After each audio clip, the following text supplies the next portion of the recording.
CNBC तेज में break के बाद दोबारा खुशामदीद। यहाँ पर एक ब्रेकिंग न्यूज शामिल करते हैं। पार्लियामेंट के मुश्तरका इजलास में नून लीग और ANP के अरकान के दरमियान झड़प हुई है। एक बार फिर आपको बताते चलें कि पार्लियामेंट के मुश्तरका इजलास में नून लीग और ANP के अरकान के दरमियान झड़प हुई है। ताज़ा तफसीलात के लिए हमारे नुमाइंदे एजाज अहमद हमारे साथ मौजूद हैं। जी एजाज, क्या तफसीलात हैं?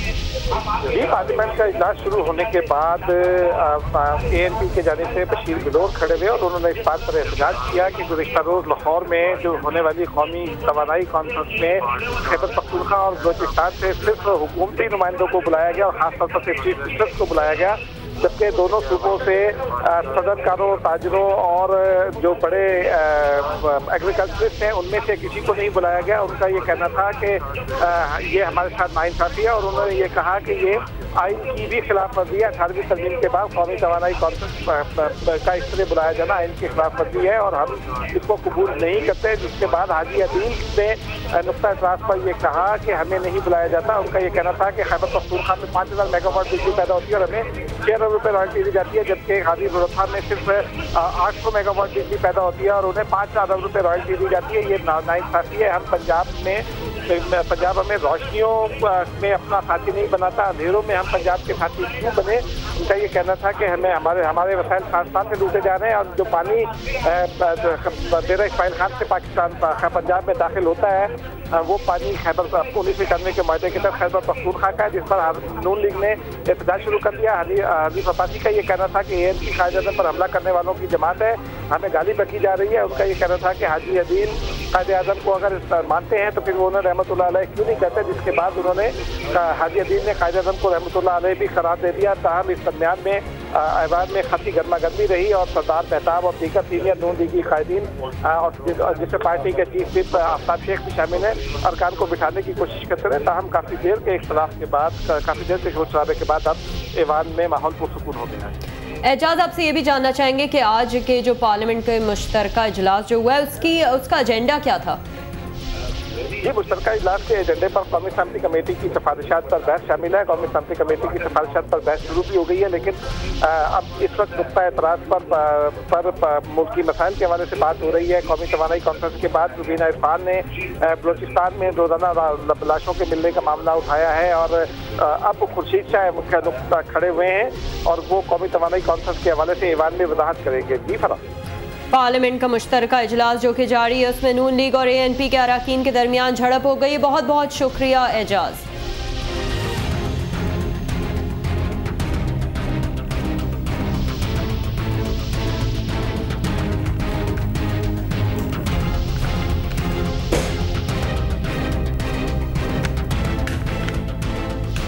नाज़रीन, इस वक्त इशतुल-ए-बाद फैसल रज़ा अब्दी के साथ मुश्तरका प्रेस ब्रीफिंग कर रहे हैं। आइए आपको बराह रास्त लिए चलते हैं।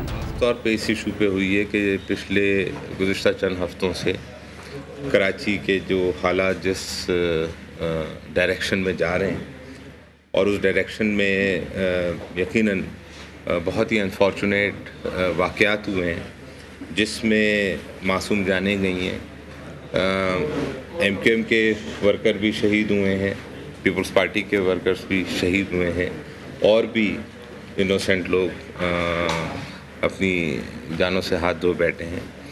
तो ये दो मेजर कोलिशन पार्टनर्स हैं जिन्होंने आज सदर साहब ने भी इस चीज़ का नोटिस लिया। अल्ताफ़ भाई भी हमेशा इस चीज़ को इसी बात का जोर देते रहे कि पॉलिटिकल फोर्सेस जो हैं वो अपने पॉलिटिकल वर्क के ज़रिए ही और पॉलिटिकल यूनानिमिटी और यूनिटी के ज़रिए जो भी इसमें कंट्रीब्यूशन कर सकती हैं कि उन अनासर को जो अनासर इस शहर में किसी भी वाक़े को बहाना लेके या इस किस्म की सिचुएशन क्रिएट करके ऐसी सूरत हाल क्रिएट करते हैं जिसमें कि एक टेंस फिज़ा होती है और लॉ एंड ऑर्डर इस शहर का ख़राब होता है। तो जो कंट्रीब्यूशन पॉलिटिकल फोर्सेस का है बिल्कुल ग्रास रूट लेवल की सतह पे वो अपना कंट्रीब्यूशन करें। उसके लिए एक कोऑर्डिनेशन बहुत ज़रूरी है कि इलाकाई लेवल पे कोऑर्डिनेशंस हों ताकि वो अनासिर जो दहशतगर्द हैं, जो माहौल को ख़राब करना चाहते हैं और जो मासूम लोगों की जाने लेने के पीछे जिनके हाथ कार फरमा हैं, तो उनको न सिर्फ ये मौका ना दिया जाए कि वो इस किस्म की एक्टिविटी कर सकें, बल्कि उनको ये मौका भी ना दिया जाए कि इस किस्म की वारदातों के बाद उसको रंग जो है वो एथनिक या पॉलिटिकल दिया जाए, क्योंकि पॉलिटिकल फोर्सेस की तो कोई लड़ाई नहीं है और ना ही एथनिक फोर्सेस की कोई लड़ाई है, बल्कि ये और ना ही सेक्टेरियन यहाँ पे अल्हम्दुलिल्लाह ख़ास करके जो इत्तेहाद बैनुल मुस्लिमीन का मुज़ाहरा यहाँ उलमाए कराम ने किया, चाहे वो किसी भी फ़िक़े से ताल्लुक़ रखते हों, वो एक मिसाली है। और हमें इस बात का बहुत अफसोस है, हम सबको बहैसियत पाकिस्तानी बहुत अफसोस है जो गिलगित बल्तिस्तान में हुआ या उसके यहाँ पे जो शहीद किए जा रहे हैं, वकला शहीद किए जा रहे हैं, अहले तशरीफ़ वकला की किलिंग हुई या डॉक्टर्स की किलिंग हुई या एथनिक बुनियादों पे जो एक सेक्टेरियन हवाले से जो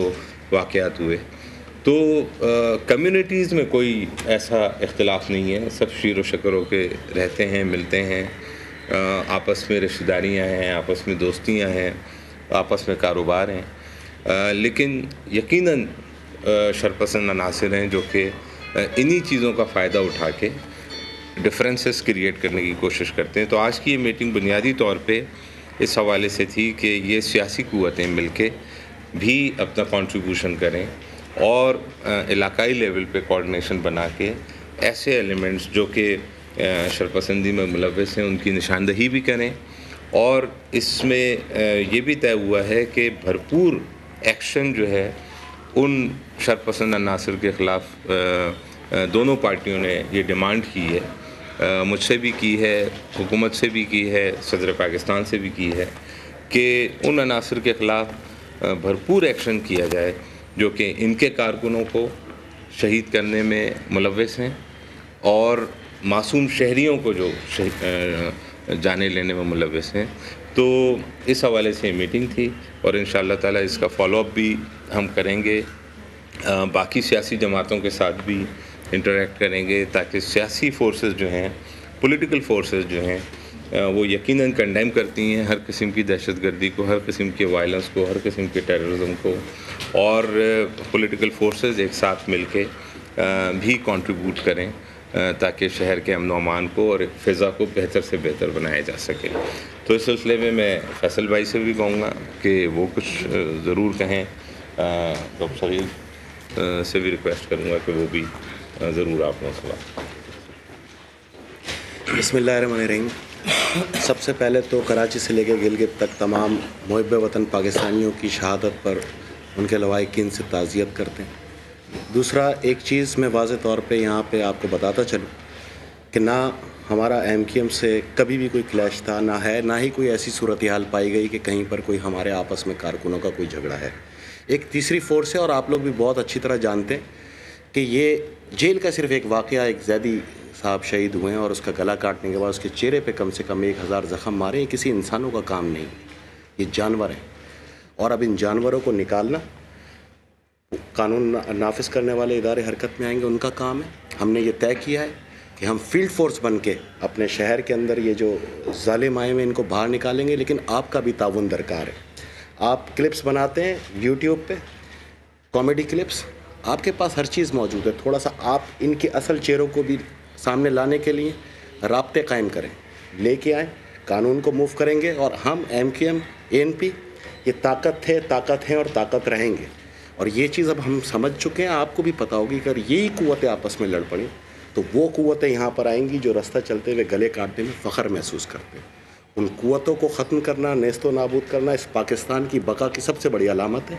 हम अफ़वाज पाकिस्तान के साथ, सिक्योरिटी फोर्सेस के साथ, पुलिस वालों के साथ बिल्कुल इन्वेस्टिगेशन करें। हमारी पार्टी में कोई ऐसे लोग हैं, इजाज़त है आपको, ले जाएँ, भत्ता लेता है, इन्फॉर्म करें, पकड़ेंगे, कैफ़रे किरदार तक पहुँचाएँगे। लेकिन ये सारे काम हम अपनी यकजहती से कर सकते थे गवर्नर साहब की मौजूदगी में, सग़ीर भाई के साथ, और MQM के तमाम अहदेदारों के साथ हमने एक कमेटी तश्कील देने का फ़ैसला किया है। आपने देखा होगा औरंगी टाउन स्काउट कॉलोनी में गुज़िश्ता दिनों कत्ल हुए, हमारे कारकुन शहीद हुए। हमने बहुत इत्तेहाद सब्र का मुजाहरा करते हुए इस यकजहती को टूटने नहीं दिया और शायद यही ड्यूटी हमारे कायदीन जरदारी साहब ने हमारे हवाले की है, अल्ताफ़ भाई ने MQM के कारकुनों के हवाले की है।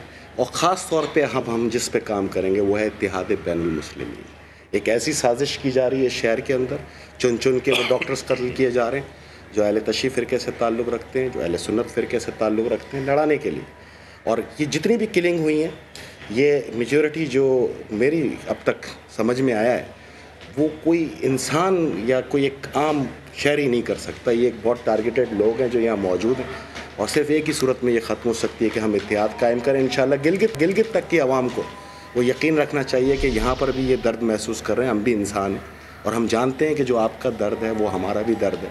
ये क़ुव्वतें यहाँ पर भी मौजूद है, ये क़ुव्वतें वहाँ पर भी मौजूद है और इन्हीं क़ुव्वतों को गुज़िश्ता 2 साल से TV पे बैठ के हम बता रहे थे, जब सब लोग हमें कहा करते थे कि तो TV पे बैठ के बोलते रहते।